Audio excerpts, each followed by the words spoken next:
आईने हिंदी के एक नए एपिसोड में आपका स्वागत है। दोस्तों, भारत के 5वीं पीढ़ी के स्टेल्थ फाइटर जेट एमका को लेकर अब एक बहुत बड़ा बयान सामने आया है। डीआरडीओ के पूर्व chairman doctor Sameer V Kamat sir ने साफ कर दिया है कि भारत अपने दम पर छठी पीढ़ी का फाइटर इंजन बना सकता है, लेकिन इसमें 15 साल से भी अधिक का समय लग सकता है। तो इसका क्या मतलब है? तो क्या इसका मतलब ये है कि भारत इंजन तकनीक में अभी बहुत पीछे है? क्या एमका के लिए विदेशी इंजन ही खरीदना पड़ेगा, या फिर भारत कोई ऐसी रणनीति अपना रहा है जिससे भविष्य में पूरी तरीके से स्वदेशी इंजन विकसित किया जा सके? आज के इस वीडियो में हम इन्हीं सारे सवालों का जवाब विस्तार से ढूंढेंगे। देखिए, भारत ने विदेशी सहयोग का रास्ता क्यों चुना, हमारे लिए ये जानना जरूरी है। डॉक्टर समीर कामत सर के अनुसार समस्या भारत की क्षमता नहीं है। उन्होंने कहा कि भारत के वैज्ञानिक और इंजीनियर आधुनिक सैन्य टर्बोफैन इंजन विकसित करने की योग्यता रखते हैं, लेकिन ऐसा इंजन तैयार करना दुनिया की सबसे कठिन इंजीनियरिंग चुनौतियों में से एक है। अगर भारत अकेले इस परियोजना पर काम करता तो फिर एमका कार्यक्रम कम से कम 15 साल पीछे चला जाता। यही कारण है कि defence research and development organisation और भारत सरकार ने फैसला किया कि इंजन के विकास में किसी अनुभवी विदेशी कंपनी के साथ साझेदारी की जाए। अब यहाँ पर सिर्फ इंजन खरीदना हमारा उद्देश्य नहीं है। सबसे महत्वपूर्ण बात यह है कि भारत केवल इंजन खरीदने की योजना नहीं बना रहा। डॉक्टर कामत ने स्पष्ट कर दिया है कि हमारा उद्देश्य है संयुक्त डिजाइन, संयुक्त विकास, संयुक्त उत्पादन और भविष्य के अपग्रेड भी भारत पे किए जाएं, इसका प्रयास। यानी भारत एक ऐसा समझौता चाहता है जिसमें विदेशी कंपनी केवल इंजन बेचकर चली न जाए, बल्कि भारत को महत्वपूर्ण तकनीक भी मिले। अब एमका मार्क 2 को कैसा इंजन चाहिए? देखिए, एमका के 2 संस्करण बनाए जा रहे हैं। पहला संस्करण होगा एमका मार्क 1, जिसमें जनरल इलेक्ट्रिक का F414 इस्तेमाल होगा, और असली चुनौती है एमका मार्क 2। लेकिन इसके लिए एक बात जानना जरूरी है कि समस्या एमका मार्क 1 के साथ नहीं है। मेन मुद्दा जो चल रहा है वो एमका मार्क 2 है। इसके लिए लगभग 110 से 130 किलोन्यूटन थ्रस्ट वाला इंजन चाहिए। ऐसा इंजन विमान को सुपर क्रूज क्षमता देगा, अधिक हथियार ले जाने की क्षमता, बेहतर स्टेल्थ प्रदर्शन, ज्यादा रेंज और भविष्य के अपग्रेड के लिए पर्याप्त शक्ति भी देगा। यानी केवल ज्यादा थ्रस्ट नहीं, बल्कि बेहतर ईंधन दक्षता और रिलायबिलिटी भी काफी जरूरी होगी, और इसीलिए डीआरडीओ काफी ज्यादा इसके लिए संजीदा है।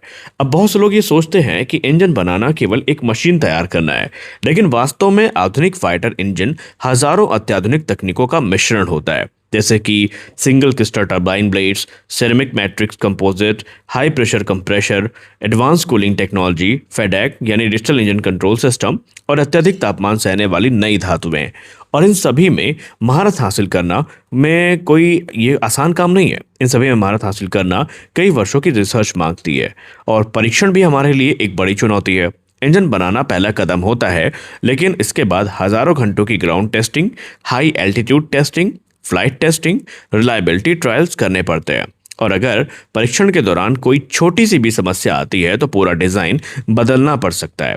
इसी कारण इंजन विकास में समय बहुत अधिक लगता है।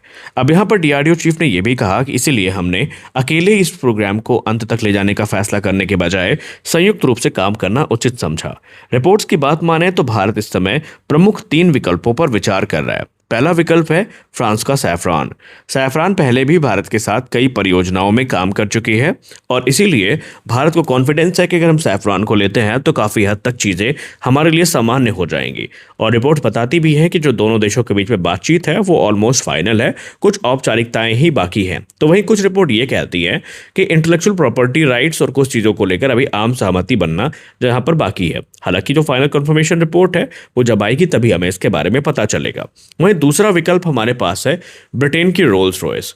देखिए, रोल्स रॉयस सैन्य इंजन तकनीक में दुनिया की अग्रणी कंपनियों में शामिल है, और इसमें कोई संदेह नहीं है कि रोल्स रॉयस ने हाल ही के दिनों में अपनी पिच को लगातार एग्रेसिव किया है। वो एक के बाद एक जो ऑफर है वो देते चले जा रहे हैं, और ये चीज़ खुद एक्नॉलेज करी गई है इंडियन ऑफिशियल्स की तरफ से कि हम रोल्स रॉयस के प्रस्ताव के आने के बाद निर्णय लेने में बहुत जल्दीबाजी नहीं दिखा रहे, बल्कि हम डीपली इवेलुएट कर रहे हैं कि कहाँ हमें सबसे ज़्यादा फायदा मिलेगा। तीसरी कंपनी है अमेरिका की जनरल इलेक्ट्रिक। अब जनरल इलेक्ट्रिक के इंजन कैसे होते हैं और ये हमारे लिए फिलहाल कितनी इंपॉर्टेंट है ये बताना शायद ज़रूरत नहीं है, आप इसको अच्छे से समझते होंगे, क्योंकि हमारा तेजस मार्क 1 जो कि F404 इंजन पे आता है, ये अमेरिका की जनरल इलेक्ट्रिक ही बनाती है।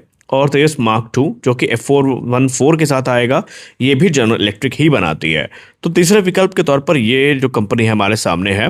हालांकि अभी तक जो अंतिम चयन की प्रक्रिया है ये पूरी नहीं हुई है, ना अभी तक अंतिम चयन हुआ है, ना आधिकारिक घोषणा हुई है, इसलिए कह पाना कि कौन विजेता है ये जल्दबाजी होगी। लेकिन हमने एक चीज़ तो है, कई लोग ये पूछते हैं कि जब भारत ने कावेरी इंजन बनाया था तो फिर नई साझेदारी की क्या ज़रूरत है। लोगों के मन में अभी भी ये भ्रांति है कि कावेरी इंजन की टेस्टिंग तो लगभग पूरी हो गई है, तो जब हम कावेरी इंजन की टेस्टिंग को पूरा कर सकते हैं तो क्या हम एम का इंजन नहीं बना सकते। देखिए, डॉक्टर कामत ने इस पे एक बहुत ज़बरदस्त जवाब दिया है और इसे हर किसी को सुनना चाहिए। उन्होंने कहा कि कावेरी परियोजना अपने सभी लक्ष्य पूरे नहीं कर सकी है अभी, लेकिन इससे भारत को गैस टरबाइन तकनीक में बहुत बड़ा अनुभव जरूर मिला है। आज भारत उसी अनुभव के आधार पर कहीं ज्यादा मजबूत स्थिति में है। यानी कावेरी हमारी असफलता नहीं थी, बल्कि सीखने की प्रक्रिया थी। लेकिन ये कह पाना कि उसी प्रक्रिया का अनुसरण करके हम एक एडवांस एम का इंजन का रिकॉर्ड समय में विकसित कर सकते हैं, ये थोड़ा जल्दबाजी होगी। भारत के असली लक्ष्य को आपको समझना पड़ेगा। भारत किसी विदेशी कंपनी पर हमेशा निर्भर नहीं रहना चाहता। हम सब ने देख लिया है कि जनरल इलेक्ट्रिक पर ओवर डिपेंडेंसी हमें कितनी महंगी पड़ रही है, और हम सब दुर्भाग्य ये है कि ऐसी स्थिति में है कि अभी हम जनरल इलेक्ट्रिक से पीछा भी नहीं छुड़ा सकते, हमें दशकों तक उस पर डिपेंड रहना पड़ेगा। लेकिन अब हमारा लक्ष्य थोड़ा बदल चुका है। हमारा लक्ष्य है भारत में डिजाइन, भारत में निर्माण और भारत में ही तकनीकी जो विशेषज्ञता है उसको विकसित करना, और भविष्य में पूरी तरीके से स्वदेशी इंजन को डिजाइन करना। यानी आने वाले समय में केवल एडवांस मीडियम कॉम्बैट एयरक्राफ्ट ही नहीं, बल्कि छठी पीढ़ी के जो लड़ाकू विमान है, अनमैन्ड कॉम्बैट एयर व्हीकल है और अन्य एडवांस प्लेटफॉर्म भी हैं, वो इसी तकनीक का लाभ उठा सकेंगे। तो क्या भारत 15 साल तक इंतजार कर सकता है या कर सकता था?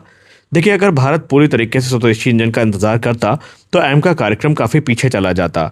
वहीं दूसरी ओर अगर हम सीधे विदेश से इंजन खरीद लेते तो हमारी ओवर डिपेंडेंसी हो जाती, तो भारत हमेशा जो है विदेशी तकनीक पर ही निर्भर रहता। इसीलिए भारत के ने बीच का रास्ता चुना, को डेवलपमेंट एंड टेक्नोलॉजी ट्रांसफ़र। यानी समय भी बचेगा, तकनीक भी भारत में आएगी और भारत को जो सेल्फ रिलायंस है वो भी मिलेगा। तो इसीलिए डॉक्टर कामत का कहना है कि हम यहाँ पर कोलैबोरेशन को फॉर्म कर रहे हैं, लेकिन फिर भी जब आप एक एडवांस इंजन की बात करते हैं तो ये कोई बाइक या कार का इंजन नहीं है, यह फाइटर जेट इंजन है और इसमें कम से कम 10 से 15 वर्ष का समय तो लग ही सकता है। तो कुल मिलाकर हम ये बोल सकते हैं कि पूर्व DRDO प्रमुख doctor Sameer V Kamat sir का यह बयान स्पष्ट करता है कि भारत इंजन तकनीक में आत्मनिर्भर बनने की दिशा में लंबी रणनीति पर काम कर रहा है। एडवांस मीडियम कॉम्बैट एयरक्राफ्ट केवल एक लड़ाकू विमान नहीं है, बल्कि भारत के भविष्य के एरोस्पेस उद्योग की नींव बनने जा रहा है। अगर सही साझेदारी होती है और वास्तविक तकनीकी हस्तांतरण मिलता है तो आने वाले वर्षों में भारत उन चुनिंदा देशों में शामिल हो सकता है जो आधुनिक सैन्य टर्बोफैन इंजन डिजाइन और निर्माण करने की क्षमता रखते हैं। और सबसे बड़ा सवाल अब ये है कि आपकी राय में advance medium combat aircraft engine के लिए भारत को किस कंपनी के साथ साझेदारी करनी चाहिए? क्या आप सैफरान के साथ जाना पसंद करेंगे, या आपके हिसाब से रोल्स रॉयस अच्छा है, या फिर आप जनरल इलेक्ट्रिक एविएशन का सपोर्ट करते हैं? कमेंट सेक्शन में ज़रूर बताएं। तो आज के इस वीडियो में बस इतना ही, मिलते हैं अगले वीडियो में, तब तक के लिए जय हिंद।